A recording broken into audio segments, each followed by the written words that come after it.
Lorsqu'on témoigne, il y a un feu qui vient et ce feu doit demeurer sur nous. Amen. Si on ne déverse pas, Dieu nous demande de déverser, car dans le royaume de Dieu, on garde seulement ce qu'on donne.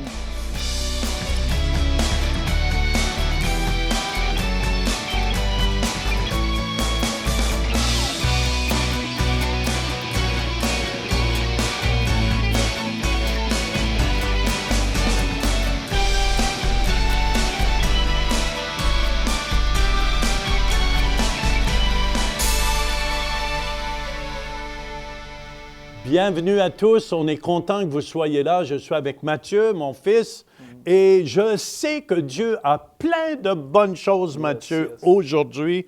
Et on a commencé, et c'est toi qui prêchais au Centre Éveil et tu partageais sur témoin de sa gloire. Exactement. Et puis, pour être témoin de sa gloire, on doit avoir expérimenté sa gloire. Et l'importance, j'ai partagé dans la dernière émission, de tremper dans cette onction. Et puis, on a partagé aussi le verset dans Actes 1:8 qui nous dit « Vous recevrez une puissance, le Saint-Esprit survenant sur vous, et vous serez mes témoins. » Alors, j'ai aussi mentionné que Christ est en nous, pour nous, et il est sur nous pour notre prochain. Ça fait que c'est important aussi de recevoir cette onction et cette puissance pour être des témoins. Et aussi dans Luc 4, 18 à 19, qui nous dit « L'Esprit du Seigneur est sur moi parce qu'il m'a oint. » Et puis, pour annoncer une bonne nouvelle aux pauvres. Et lorsqu'on accepte Jésus, lorsqu'il est sur nous et lorsqu'il est en nous, on a une bonne nouvelle à donner aux autres. Et la bonne nouvelle aujourd'hui, c'est que Jésus est le même hier, aujourd'hui, éternellement. Dieu guérit encore aujourd'hui et il veut qu'on puisse être un témoin. Il veut qu'on puisse être un témoin même oculaire, qu'on puisse voir sa grandeur comme on l'a vu au Centre Éveil. Si vous n'avez pas vu l'ancienne émission, on a vu justement comment un jeune garçon, Fabrice, a été guéri surnaturellement dans son genou. Et c'est miraculeux ce qui se passe au Centre Éveil présentement. Les guérisons, les miracles, ce qui s'est passé aussi dans ta tournée au Québec. Des guérisons, des miracles, la dyslexie, le cancer. Fibromyalgie, plein de guérisons, des gens de migraines depuis 42 ans. Amen. Jésus les guérissait. Allons, qu'est-ce qu'on peut faire? On va aller écouter ensemble au Centre Éveil la suite du message que j'ai apporté et on va rentrer justement avec un témoignage de Diane et qui a partagé, qui était témoin de la gloire de Dieu et comment est-ce que ça a changé la vie de la personne qu'elle a rencontrée. Allons ensemble au Centre Éveil. Il y a une joie qui vient soudainement qui te fait oublier toute la peur, la crainte que tu avais de t'ouvrir en premier. Je vous encourage, en tout cas, faites-le, puis vous allez voir Vanessa, juste l'autre jour aussi, avant mon témoignage, je pense au début de la semaine, est allée à Castleman faire ses commissions, tout ça, puis il y a un homme qui arrive un petit peu, il avait de l'air assez pauvre, et puis il dit « Écoute, je peux-tu avoir 50 sous? Est-ce que tu vas acheter mon journal? » Puis tout ça, ou j'ai besoin de 50 sous pour aller m'acheter un café. Puis elle dit « J'ai pas besoin du journal, mais je vais te donner 50 sous pour aller acheter ton café. » Puis elle dit encore plus, elle dit « Je sens que peut-être tu souffres dans ton corps, as-tu besoin de prière pour quelque chose? » Elle dit « Ah oui, justement, j'ai des ulcères qui n'arrivent pas à se fermer. » Alors c'est pour ça que je porte des bas de contention pour essayer de fermer les ulcères. Et puis tout à coup, dans le milieu du stationnement, elle dit « Je vais prier avec toi ici. » Puis elle était seulement avec Salomé, moi je n'étais pas là. Elle y a imposé les mains, puis elle dit « Dans le nom de Jésus, tu reçois ta guérison. » Et puis elle a prié juste là, dans le milieu du stationnement. Puis la personne a ressenti la présence de Dieu parce qu'on ne peut pas faire ce que Dieu demande de faire et les gens ne sont pas touchés. C'est impossible. Parce que Dieu brûle pour les âmes. Dieu brûle pour apporter la guérison. Diane, viens témoigner ton témoignage. Amen. Je suis allée chercher un café à mon travail, puis dans les endroits de café, vous savez ce que c'est. Quand vous allez en chercher, ceux qui travaillent là sont super occupés. On n'a pas le temps vraiment de parler. Ils sont à la caisse, ils sont partout, ils font les toasts. Puis la petite madame, d'habitude, elle est comme sur des patins à roulettes. Là. Elle est assez vite, là, c'est une petite jeune. Là. Puis elle se promène. Puis là, ce matin-là, elle était à côté de moi, j'étais en train de verser mon café. Puis elle était là, « Ah! Ouch! Ça me fait mal! Je ne sais pas ce que j'ai des courants électriques. » Puis, en tout cas, fait que là, je voulais y parler. Mais la madame, de l'autre bord, elle l'a entendu. Puis elle s'est accrochée après. Puis elle dit, « Ah, ben moi, je fais ça. Puis j'ai ça aussi. » Puis là, j'étais frustrée. Je m'en allais. Fallait que je retourne à mon travail. Je ne pouvais pas rester là 15 minutes. Donc, je m'en vais. Puis en m'en allant, j'étais fâchée. Puis je parlais au Seigneur. Puis je suis peut-être la seule qui fait la niaiseuse de même un petit peu, mais des fois, quand je veux parler au Seigneur, puis c'est pas juste en dedans, je fais semblant que je parle au téléphone. J'ai mon cellulaire, puis je m'en vais. Puis, là, je dis, Seigneur, là, je suis pas contente, je suis frustrée, je le sais que c'est moi qui ai la solution, j'ai même pas été capable de placer un mot. Bon, puis je n'étais pas de bonne humeur. Puis j'ai entendu le Seigneur me dire clairement, dans mon téléphone, non. Mais il me dit clairement, retourne, puis va prier pour elle. Puis là, j'ai dit, oui, mais ils sont super occupés. Là, je voulais y aller, mais il me dit d'y aller, puis en tout cas, il est obligé de me le dire 2 fois. J'ai dit, OK, j'ai reviré de bord, puis en tournant le coin, puis que j'ai vu en dedans du petit restaurant, elle n'était pas occupée. Ça, c'est un miracle, là. Ça ne se fait pas. Fait que là, je suis allée directement vers elle, puis j'ai dit, je peux-tu te voir juste 1 minute dans le fond du restaurant, parce qu'il n'y avait pas personne à cette heure-là dans ce coin-là? Elle a dit, OK. Puis là, j'ai dit, écoute, je suis venue te voir parce que Dieu m'a dit de revenir pour prier pour toi, parce qu'il veut te guérir. Elle a dit, OK. Fait que j'ai dit, mets ta main où tu as mal. Puis là, j'ai mis ma main par-dessus la sienne, puis j'ai fait une prière très courte, là. Puis après ça, j'ai dit, j'ai dit, comment tu te sens? Ben, elle dit, sais-tu quoi? Elle dit, c'est bizarre. Elle dit, je me sens comme, j'ai dit, c'est un pourcentage. Elle dit, 40 Mais j'ai dit, comment tu étais avant que je prie? Elle dit, 100 En tout cas, elle a continué sa journée parce que moi, je l'ai vue 2 jours plus tard. Je suis retournée. Puis là, elle dit, le monde dans son travail, il disait, ben là, qu'est-ce qui se passe? Tu n'étais pas capable de marcher, tu n'arrêtais pas de te plaindre. Puis elle est très verbale, là, elle parle tout le temps, tu y vas. Là, puis... Fait que ça soit bon ou pas bon, ça sort. En tout cas, puis là, elle était contente, elle était capable de marcher, puis tout ça. Elle est arrivée chez eux le soir, puis elle a dit à sa mère la même chose qu'elle dit à ses collègues. Elle a dit, la petite madame, là, parce qu'elle ne savait pas mon nom, elle dit, la petite madame, là, elle a mis sa main sur moi, puis elle dit, là, elle dit, je suis correcte, presque toute correcte. Puis quand je suis retournée la voir, elle dit, écoute, elle dit, ça me fait encore un petit peu mal, mais j'ai dit, tu m'as dit que tu étais à 40 l'autre jour, puis Dieu, il ne fait pas les choses à moitié. Donc, Dieu va finir la guérison qui a commencé en toi. C'était le long week-end la semaine passée. Elle a dit que le dimanche soir, avant de se coucher, elle avait encore un peu mal. Puis elle a dit, là, je me suis rappelé, qu'est-ce que tu me dis? Tu me dis que Dieu me guérirait au complet. Elle a dit, ben là, elle dit, ben ça, si je ne me lève pas demain matin, puis je ne suis pas complètement guérie. Elle a confessé, puis elle a reçu la fin de sa guérison à ce moment-là. Elle s'est levée lundi matin, elle n'avait plus rien. Amen? Amen. Yes!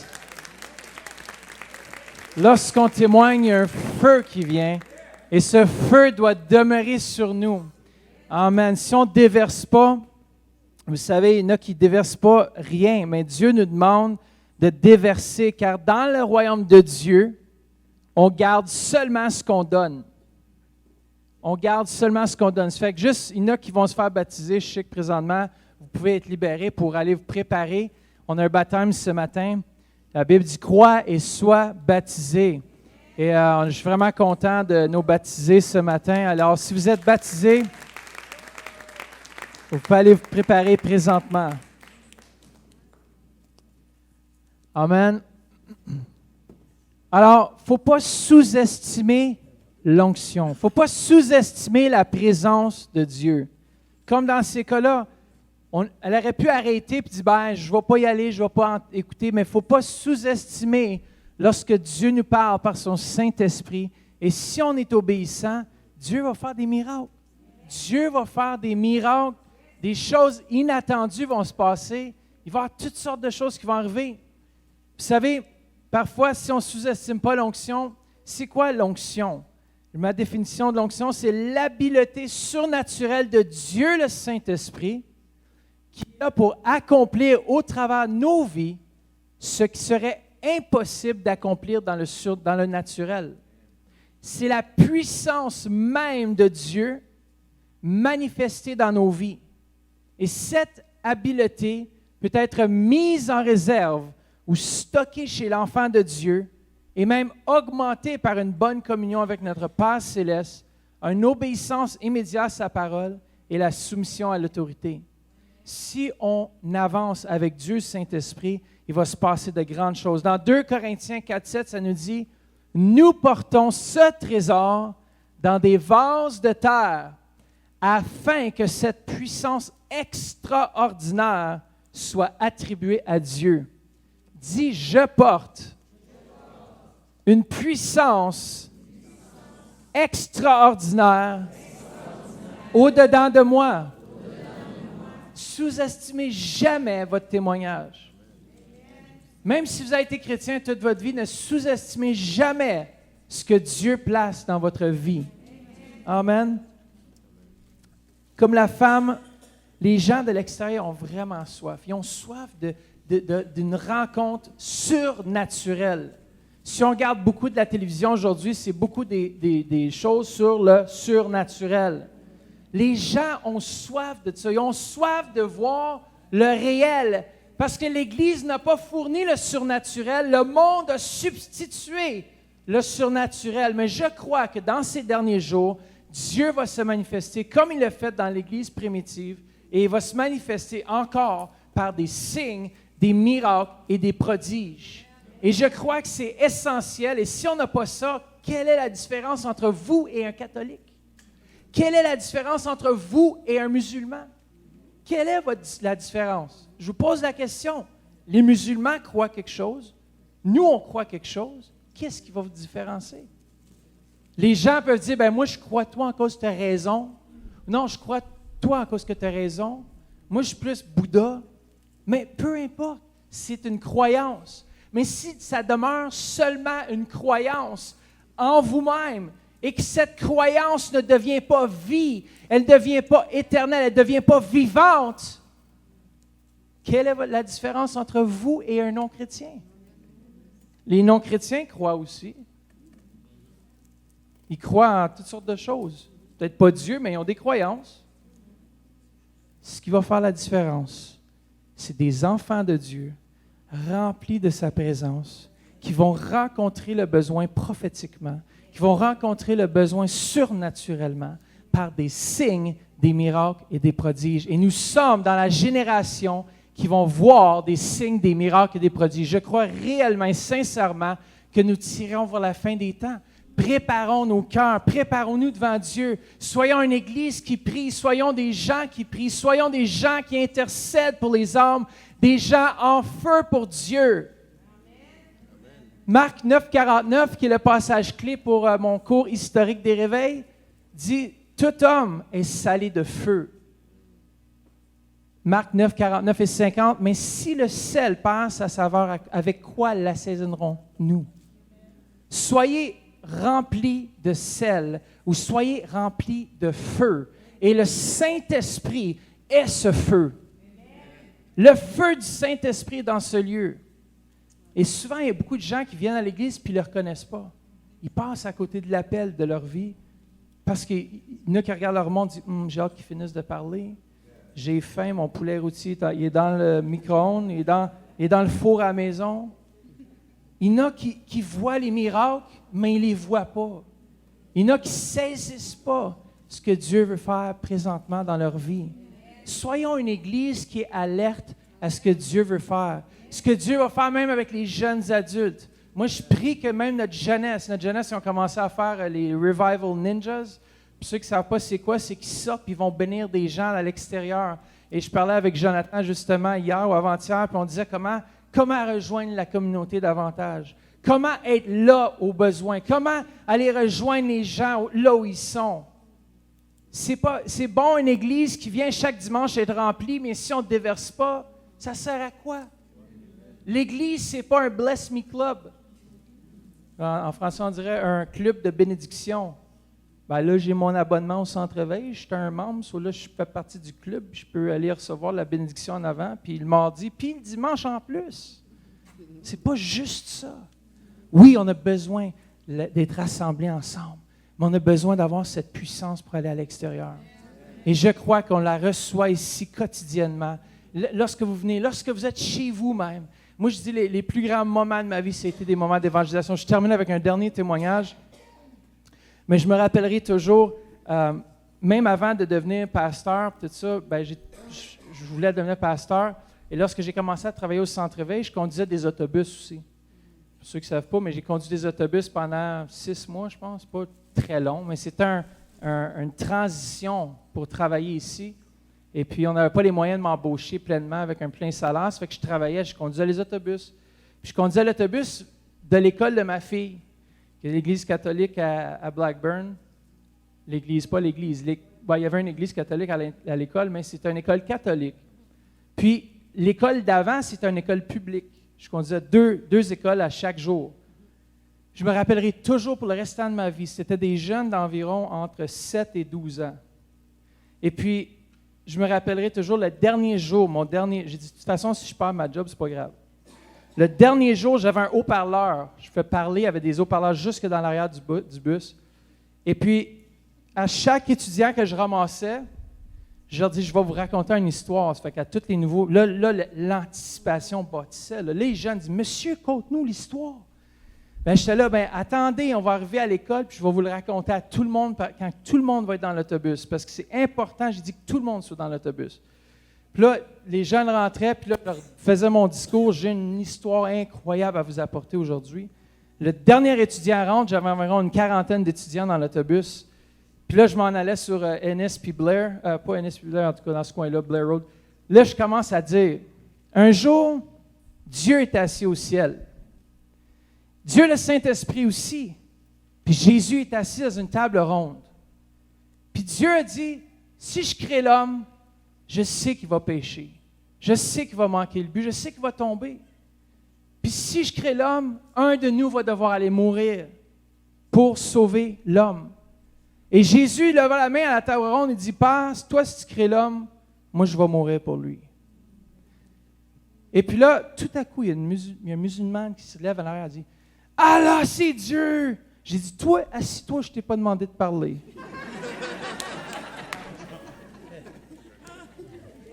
Là, je continue. Là, je dis, le Saint-Esprit a dit, Jésus, si toi tu y vas, moi, je vais y aller après toi. Et je vais confirmer l'œuvre que tu as accomplie sur la croix. Et à ce moment-là, j'ai dit, Jésus est venu pour réconcilier vos cœurs à lui. Peut-être qu'aujourd'hui, vous n'avez jamais rencontré Jésus, vous n'avez jamais fait cette prière personnelle d'accepter Jésus dans votre cœur. Là, j'étais rendu à l'école à ce moment-là. Il restait environ 2 minutes avant que je doive relâcher les étudiants. Puis j'ai dit, tout le monde reste assis. Puis j'ai dit, ceux qui veulent accepter Jésus, levez-vous dans l'autobus seulement. Il y a une petite fille asiatique qui se lève. Puis j'ai dit, n'as-tu d'autres? Puis il y a 2, 3 autres qui se sont levés. Puis j'ai dit, on va faire la prière de repentance ensemble. Ils ont fait la prière de repentance. La petite fille pleurait. Puis c'est la seule qui m'avait amené un cadeau parce que c'était mon dernier jour. Jésus a répondu à son cœur. Elle s'est avancée en avant, m'a donné un cadeau. J'ai dit, tu as reçu le plus beau cadeau dans ton cœur. Puis ça, c'est Jésus-Christ de Nazareth. Tu sais, les enfants ont débarqué. Puis là, je dis, bon, ça c'est correct, je m'en vais à l'école catholique. Ils n'ont pas besoin de ça, eux autres. Ils connaissent tout Jésus, ils connaissent tout ça. Puis j'essayais de me dire, tu ne referas pas ça une deuxième fois, genre. Mais oui, je l'ai fait une deuxième fois. Cette fois-ci, le boss de cette école-là, il était rempli à craquer. Puis j'ai dit, il va peut-être avoir une personne qui va dire, oui, ils vont rire. Le Saint-Esprit a dit, qui es-tu pour décider quoi et quand le faire? J'ai fait la même histoire. Tout l'autobus s'est converti à Jésus-Christ. Tout. J'ai dit, qui veut accepter Jésus comme leur Seigneur, leur Sauveur? Je vous dis, toutes les mêmes. Oui, moi, monsieur, je veux accepter Jésus dans moi. Tout l'autobus au complet. Maintenant, je ne sais pas ce qui s'est passé avec ces enfants, mais je sais qu'une chose, c'est que Jésus-Christ a imprégné leur vie à jamais. Et lorsqu'ils vont un jour, peut-être qu'un jour, je vais me présenter au ciel, et j'ai dit à la petite fille, je suis certaine, la petite Asiatique, je suis certaine qu'elle avait un appel de Dieu sur sa vie. Et un jour, on va peut-être rester surpris que c'était une évangéliste en Chine ou je ne sais pas, puis elle a amené des gens au Seigneur Jésus, des milliers d'âmes sont venues. Pourquoi? Parce que le feu de l'évangélisation ne s'arrête pas juste avec nous. Il continue et il brûle dans le prochain cœur. Amen. Moi, je suis pompé si vous ne l'êtes pas.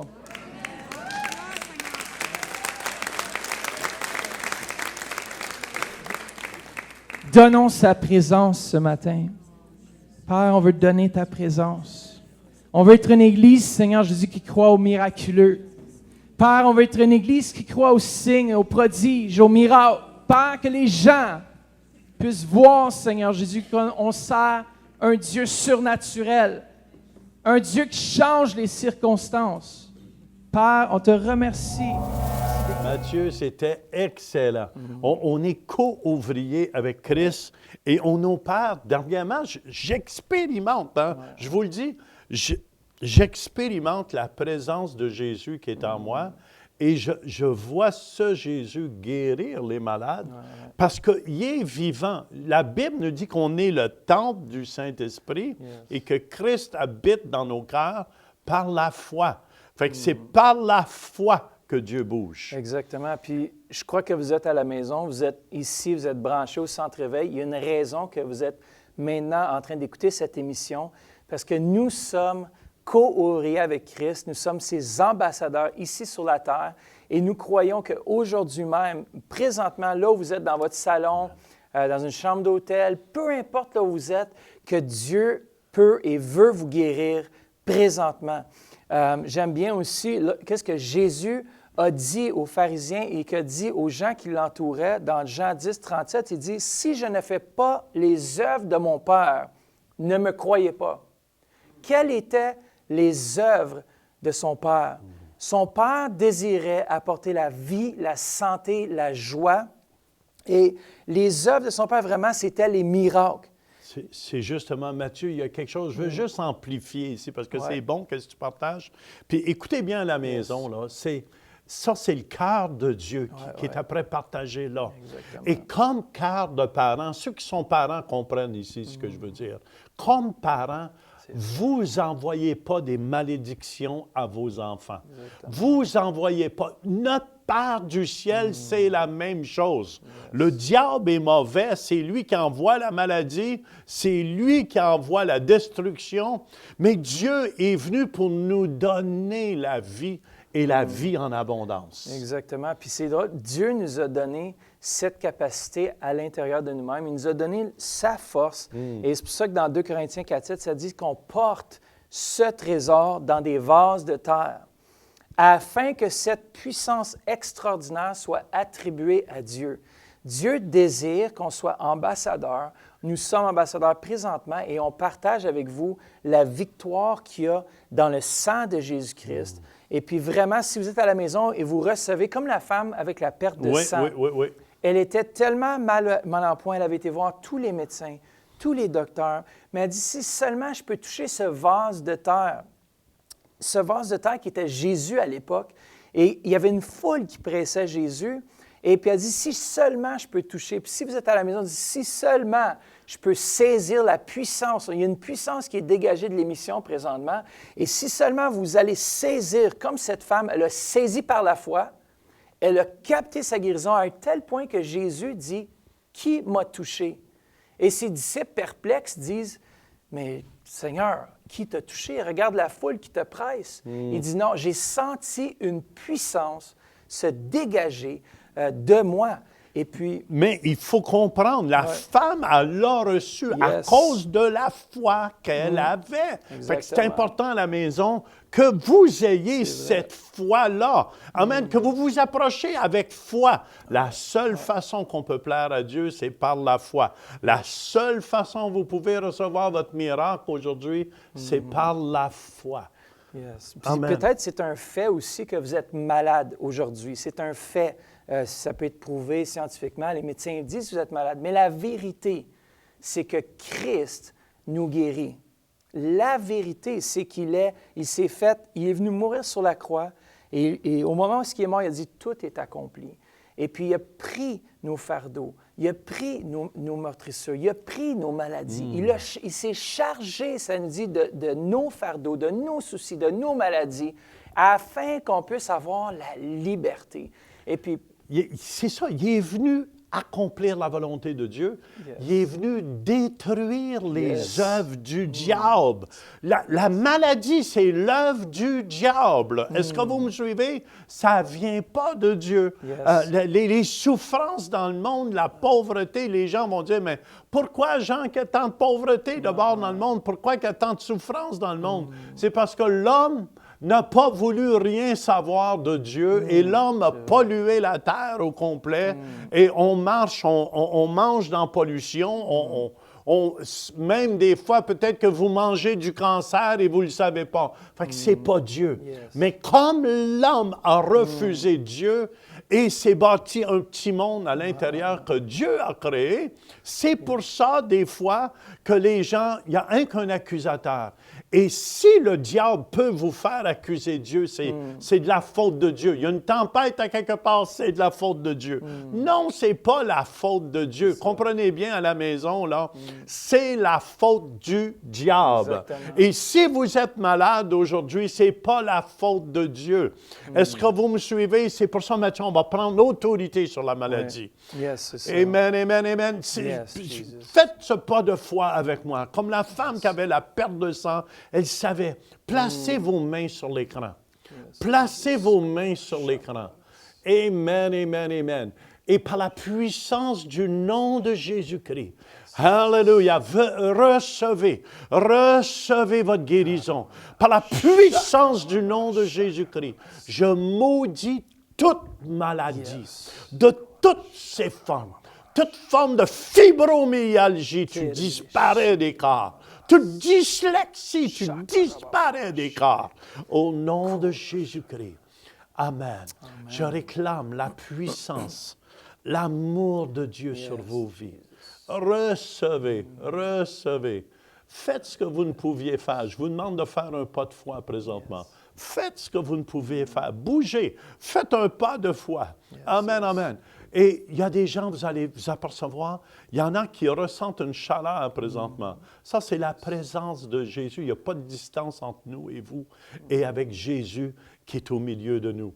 Amen, amen. C'est le même qui guérit aujourd'hui. Et si vous ressentez cette chaleur, faites juste remercier Dieu pour votre guérison. Même si vous ne sentez rien, remerciez Dieu aussi pour votre guérison, Mathieu. Et bougez, faites ce que vous ne pouviez faire. Si vous êtes guéri, téléphonez-nous au numéro qui passe au bas de l'écran. Laissez-nous le savoir. Ils peuvent se brancher avec nous chaque matin à la prière du lundi au vendredi de 9h à 10h le matin, l'heure de l'Est en Amérique du Nord. Et ça va nous faire plaisir. Amen, d'entendre de vos témoignages et de vos nouvelles. Jésus vous aime et nous aussi. Visitez le site web centrereveil.com pour participer à nos services en direct. Pour un don mensuel de 20 $ ou plus, devenez partenaire de l'émission Réveil et recevez le DVD du mois. Vous pouvez faire vos dons en ligne avec Visa et Mastercard ou un chèque par la poste. Et nous apprécions votre soutien.